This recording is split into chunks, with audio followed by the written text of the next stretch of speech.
Taubah.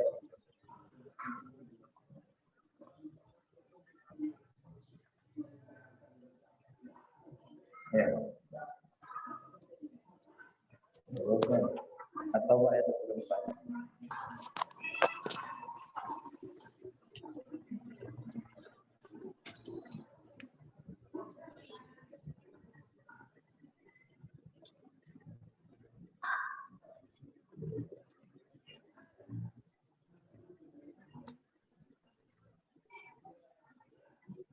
Duduk. 24.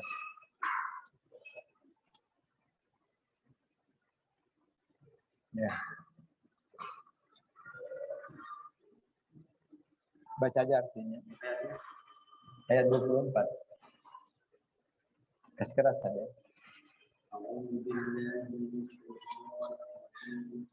قل إن كان آباؤكم وأبناؤكم وإخوانكم وأزواجكم وعشيرتكم وأموال اقترفتموها وتجارة تخشون كسادها ومساكين ترضونها وجهاد في سبيله فتربصوا حتى يأتي الله بأمره والله لا يهدي القوم الفاسقين. Ya. Jadi teman sekalian, dalam surat At-Taubah ayat 24 ini Allah mengatakan, katakanlah jika bapak-bapakmu, anak-anakmu, saudara-saudaramu, istri-istrimu, keluargamu, harta kekayaan yang kamu usahakan, perdagangan yang kamu khawatirkan kerugiannya, rumah-rumah tempat tinggal yang kamu sukai,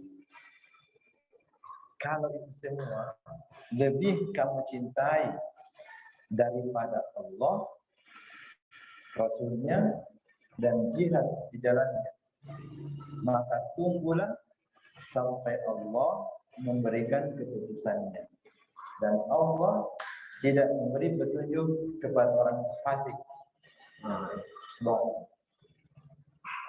Ya, jadi kecintaan kepada Allah tidak boleh lebih di bawah dari apapun yang kita miliki.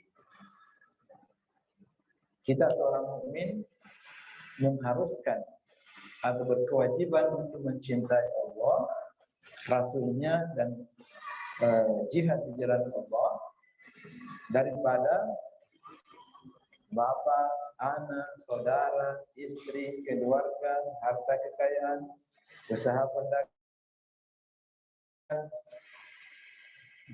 Sehingga dipahami dari ini bahwa kita wajib menempatkan cinta kita kepada Allah daripada segala apa yang kita miliki.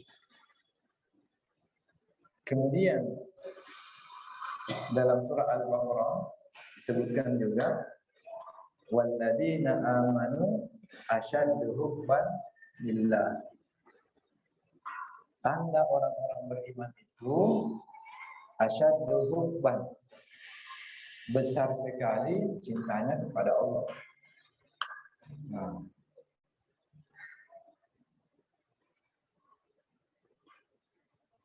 Itu pentingnya. Jadi mencintai Allah kewajiban. Nah sekarang bagaimana agar Allah Subhanahu wa taala menghadirkan dalam hati kita cinta itu? Bagaimana cinta itu bisa hadir dalam hati kita? Ya. Karena mungkin kita semua mau mencintai Allah. Tapi bagaimana cara kita agar hati kita ini merasa cinta? Ya kalau diucapkan, kita mengatakan saya mencintai Allah, ya semua orang bisa berkata. Semua orang bisa mengatakan saya mencintai Allah. Pertanyaannya, apakah kita merasa di dalam hati kita cinta kepada Allah? Ya. Apakah kita merasa di dalam hati kita ada rasa cinta kepada Allah? Nah, jawabannya itu kita sendiri yang tahu. Nah, bagaimana posisi Allah dalam hati kita?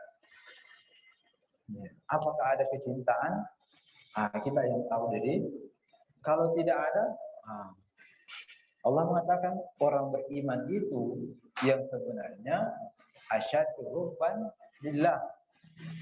Cintanya besar kepada Allah Subhanahu. Jemaah sekalian, macam Allah Subhanahu wa taala. Jadi kita ini harus mencintai Allah. Sekarang caranya. Dalam satu kata hikmah, ini ada satu kata hikmah yang menyampaikan kepada kita, mengajarkan kepada kita bagaimana caranya agar kita ini bisa mencintai Allah. Qala rahimahullah ta'ala rahmatan wasi'ah. Idza aradta an yaftaha laka baban raja wal hub. Ini tambahan saya, wal hub.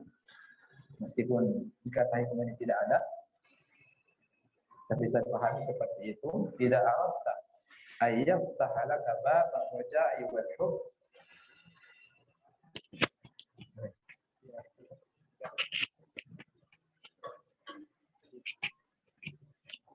Ya.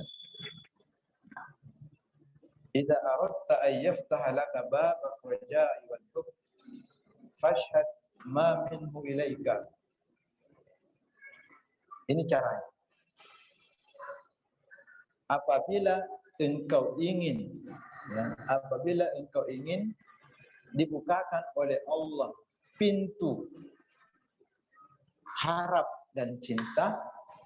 Ini kata cinta ini saya tambahan, tapi saya pahami seperti itu. Apabila engkau ingin dibukakan oleh Allah di dalam hatimu, ya, ada roja, ada sifat harap dan cinta, fashhad ma minhu ilaika, maka perhatikanlah pemberian Allah, karunia Allah kepadamu. Nah, itu syarat. Perhatikanlah bagaimana nikmat Allah pada diri kita. Pasti kita cinta. Nah, kalau kita ditanya, kenapa sih kita cinta sama orang tua? Kenapa kita cinta sama orang tua? Kenapa hati kita cinta sama orang tua? Jawabannya karena kita tahu bahwa orang tua itu sangat banyak memberikan kebaikan kepada kita. Kalau ada orang yang setiap hari, orang yang kita tidak kenal, tapi setiap hari orang ini selalu membantu kita, selalu menolong kita, memberikan sesuatu kepada kita, pasti kita suka orang itu. Betul ya? Pasti kita suka itu orang. Selalu kita bantu, selalu. Padahal kita tidak tahu siapa ini orang ini. Tapi dia selalu bantu kita dengan tulus. Dia tanpa kita minta, dia selalu bantu. Pasti kita cinta sama itu orang.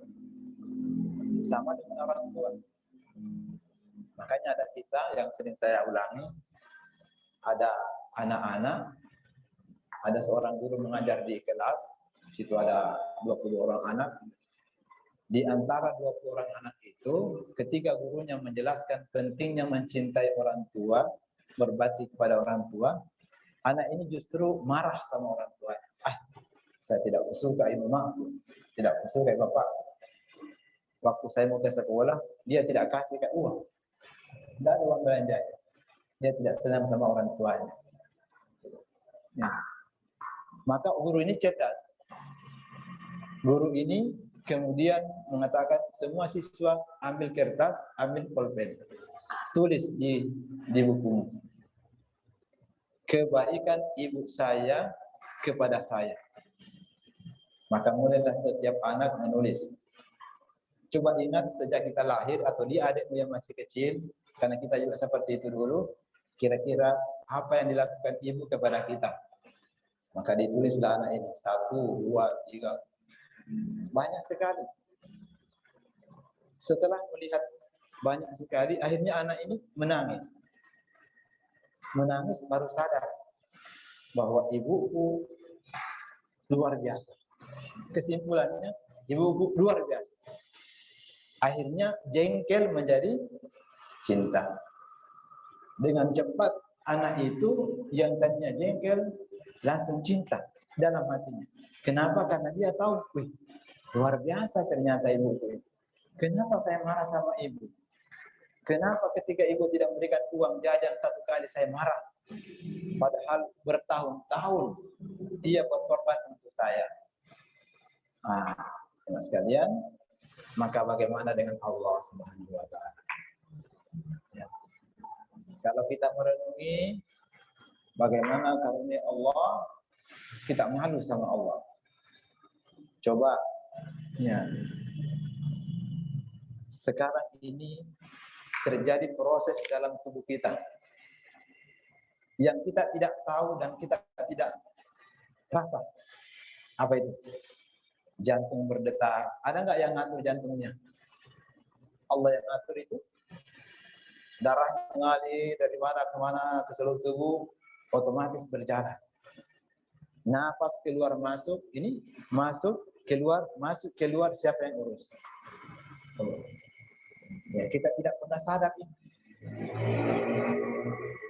Ya, banyak sekali mata kita ini berputar-putar, ada proses di dalam, ketika terbuka langsung melihat, kita semua terima beres. Ya, subhanallah. Ya, kita terima beres. Kita tidak tahu apa yang terjadi dalam tubuh kita sendiri. Kita tidak tahu. Ya, telinga kita bisa mendengar normal. Ya. Yang kita tahu sehat. Itu saja. Ya. Apa yang dikerjakan oleh jantung kita, oleh hati kita, oleh ginjal kita, itu Allah yang urus. Ya, Allah yang urus itu.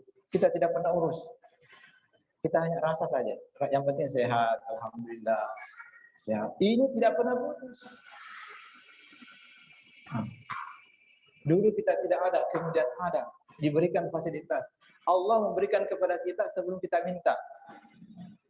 Allah memberikan kepada kita sebelum kita berbuat. Coba waktu kita masih bayi, masih janin. Apa kita tidak ada kita buat-buat. Tidak ada orang beribadah, belum ada yang berzikir, belum ada salat. Tapi Allah sudah beri. Subhanallah. Jadi ya, sekalian, ya.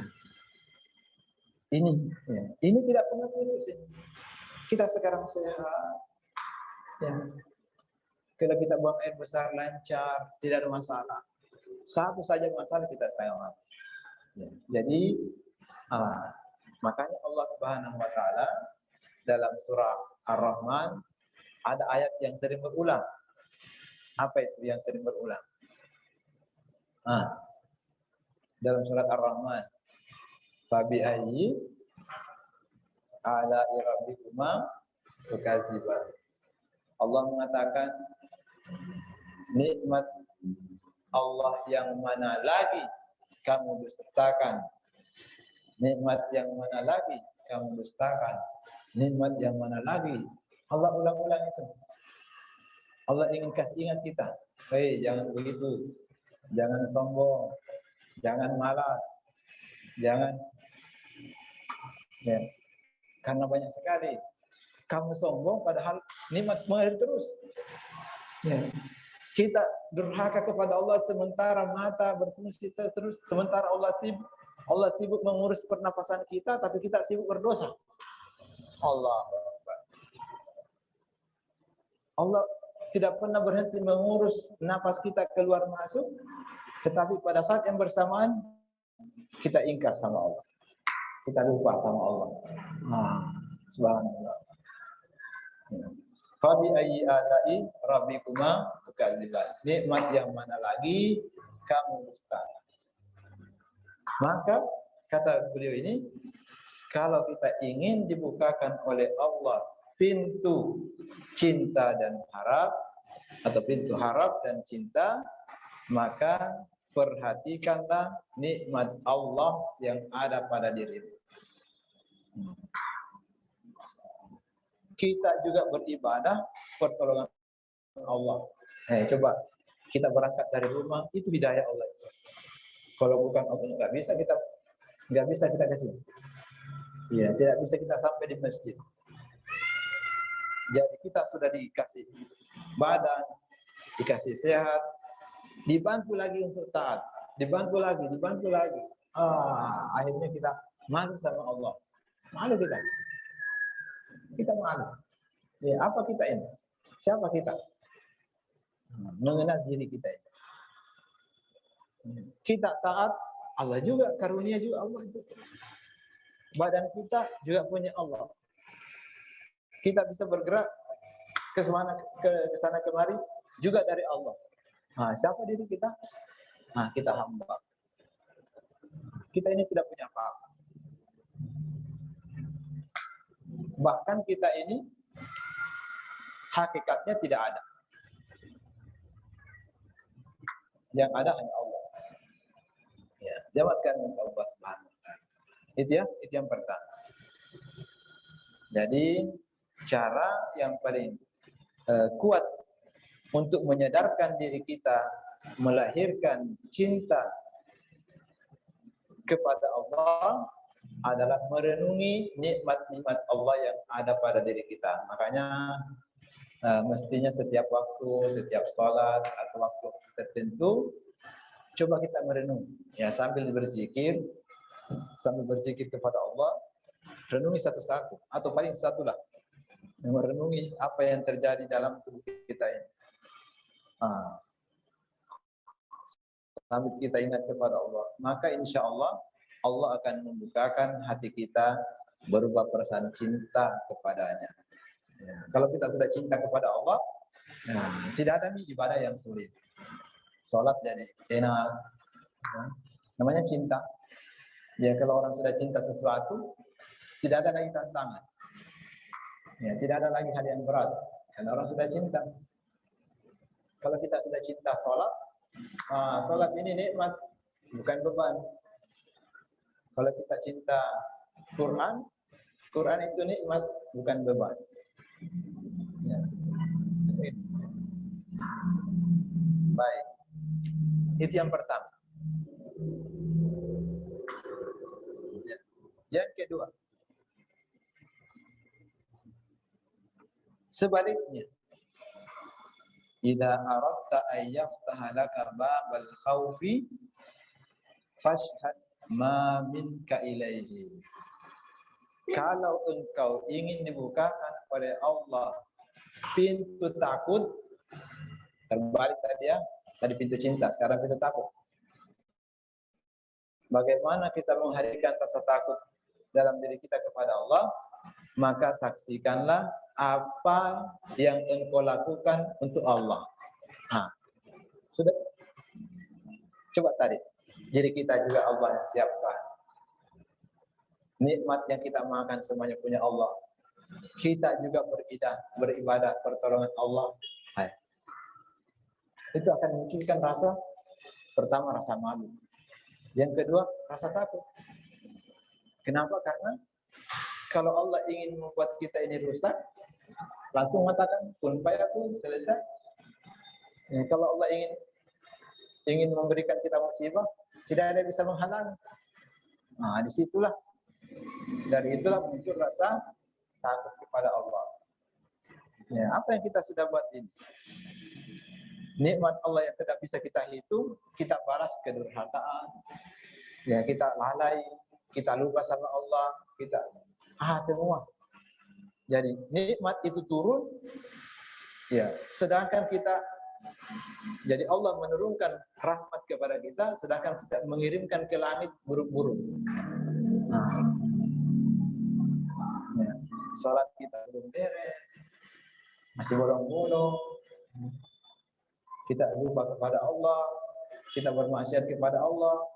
Padahal pada waktu yang bersamaan nikmat terus menerus Allah mengurus kita setiap saat. Sama tadi, kira-kira kalau ada orang setiap hari dibantu kita, ditolong kita, kira-kira kalau ada permintaan orang itu kepada kita, kita mau dengar atau tidak dengar? Mana kita? Ya, masa dia setiap hari dia bantu kita, ditolong kita, pas dia suruh sesuatu kita tidak mau. Dia minta tolong kita tidak mau. Kita pasti malu. Karena kita sudah baik. Yang kedua, nah ini tadi selesai masalahnya. Jadi agar mencintai Allah, inilah jalannya. Sekarang agar dicintai Allah. Bagaimana kita ini, apa usaha kita agar dicintai Allah. Ya. Nah, ini panjang hadisnya. Mudah-mudahan bisa secara ringkas. Nah, saya bacakan hadisnya ya. Qala alaihi salatu wassalam, qala tabaraka wa ta'ala, ini hadis qudsi. Mana dari waliyan faqad adantuhu bil harbi. Barang siapa yang memusuhi waliku, kekasihku, orang yang aku cintai, maka aku mengumumkan perang dengannya. Wa ma taqarraba ilayya 'abdi bi syai'in ahabbu ilayya mimma aftaratuhu. Tidaklah seorang hambaku mendekatkan diri kepadaku dengan sesuatu yang lebih aku cintai daripada kewajiban. Maksudnya, ya, ibadah yang paling Allah suka yang kita lakukan adalah melaksanakan kewajiban. Salat, puasa Ramadan, haji yang mampu, zakat, itu kewajiban-kewajiban. Ya. Kemudian wala yazalu 'abdi yataqarrabu ilayya bin nawafil hatta uhibbahu. Senantiasalah hambaku mendekatkan diri kepadaku dengan sunnah. Ya, tadi wajib sudah. Jika seseorang senantiasa mendekatkan diri kepada Allah dengan sunnah-sunnah, sunnah salat, sunnah puasa, sunnah sedekah, zakat kan wajib, ya. Ya. Sedekah, zikir, baca Quran, apa saja. Kalau itu terus kita lakukan, hatta uhibbahu, hingga aku mencintainya. Ini cara untuk dicintai Allah. Ya. Jadi dua saja caranya. Pertama, maksimalkan kewajiban. Yang kedua, rutinkan sunnah. Sudah, hatta uhibbahu, hingga aku mencintai orang itu. Faida ahbabtuhu, kalau aku sudah cinta sama dia, kuntu sam'ahul ladzi yasma'u bihi, akulah pendengarannya kalau dia mendengar, wa basaruhul ladzi yubsiru bih, penglihatannya kalau dia melihat, wa yaduhul allati yubtishu biha, tangannya yang dipakai dia memegang, wa rijluhul ladzi yamshi biha, dan kedua kakinya atau kakinya yang dipakai berjalan. Ya. Jadi kalau Allah sudah cinta kita, maka Allah yang ngurus mata, Allah ngurus tangan, Allah ngurus, ya, Allah akan memberikan kita penjagaan. Ya, mata kita tidak diizinkan oleh Allah melihat yang buruk, tangan kita tidak diizinkan oleh Allah untuk memegang yang buruk, pendengaran kita juga. Jadi, ya, jemaah sekalian, saya kembali. Jadi ini caranya. Sempurnakan yang wajib. Jadi jangan lagi sholat sekedar sholat. Ya, bukan lagi waktunya. Ya, sholat hanya sekedar, ya seperti gerakan-gerakan saja, rukuk, sujud, tapi hatinya lalai. Nah, itu tidak ada bekasnya. Ya, sholat itu ada zahir, ada batinnya. Zahirnya bacaan, gerakan. Batinnya khusyuk, zikir. Tersambungnya hati dengan Allah. Ya, memahami bacaan yang kita baca. Nah, itu zikir. Ya. Jadi kalau ibadah ini yang wajib sudah maksimal, ya kita lakukan puasa yang benar, bukan hanya menahan makan, minum dan berhubungan suami istri, tapi menahan semua pandangan, menahan semua hal-hal yang diharamkan Allah. Itu puasa yang sebenarnya. Kalau itu sudah maksimal, nah, itu Allah sangat senang. Kedua, setelah itu ditambah lagi sunnah-sunnah, qobliyah, ba'diyah, salat sunnah, salat witir, salat tahajud, salat duha, tambah lagi baca Quran, bantu orang, menyenangkan hati orang, suka membersihkan masjid, suka membersihkan WC yang kecil-kecil. Kalau itu dilakukan, nah, hatta Allah cinta sama kita. Kalau sudah cinta, Allah sudah cinta kita, Allah yang ngurus kita. Mengurus mata kita, tapi Allah sudah bertanggung jawab. hormati, jemaah sekalian Allah SWT, ini bukan sesuatu yang sulit insya Allah. Ya, pada kesimpulannya, mari kita melaksanakan kewajiban kita dengan sebaik-baiknya, terutama sholat. Ini sholat ini, karena ini yang berulang setiap hari, siang dan malam. Kalau puasa mungkin nanti bulan suci Ramadan. Kalau haji nanti kita mampu, zakat nanti kita mampu. Tapi ini, sholat ini penting sekali. Bagaimana caranya sholat khusyuk? Sholat itu bisa kita khusyuk. Di antara langkahnya pertama, kalau kita sudah berwudu, bukan hanya sekedar wudu sambil zikir kepada Allah, sambil ingat kepada Allah. Ketika mencuci tangan, ya kita mohon kepada Allah supaya dosa-dosa yang ada di tangan kita jatuh. Kita mencuci muka, mohonlah kepada Allah supaya muka kita ini, dosa-dosa wajah kita akan dijatuhkan Allah. Kaki kita, tangan kita, karena semua yang dibasuh dalam wudu itu semua anggota badan yang potensi dosa. Coba perhatikan. Yang dibasuh air saat kita berwudu, iya, yang semua yang berpotensi dosa. Mata, telinga, ini satu paket ini. Banyak sekali dosanya. Tangan, kaki, apalagi telinga, kepala, ini semua. Kalau ini semua dosanya sudah gugur, apalagi kita minta sama Allah, hati kita sudah ingat kepada Allah. Kemudian dari tempat wudu ke masjid, tidak lagi banyak bicara, tidak lagi main-main. Tapi dia selalu ingat sama Allah. Masuk sholat sunnah. Sholat sunnah sudah berusaha untuk menghadirkan hati kita. Setelah sholat sunnah zikir-zikir lagi. Kemudian sholat wajib. Ini sholatnya khusyuk insya Allah. Sholatnya khusyuk.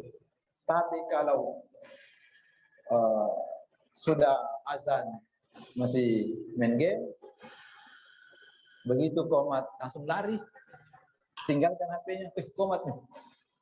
Begitu dia sholat, yang ingat gamenya, yang ingat yang dinonton yang baru-baru. Itu tadi.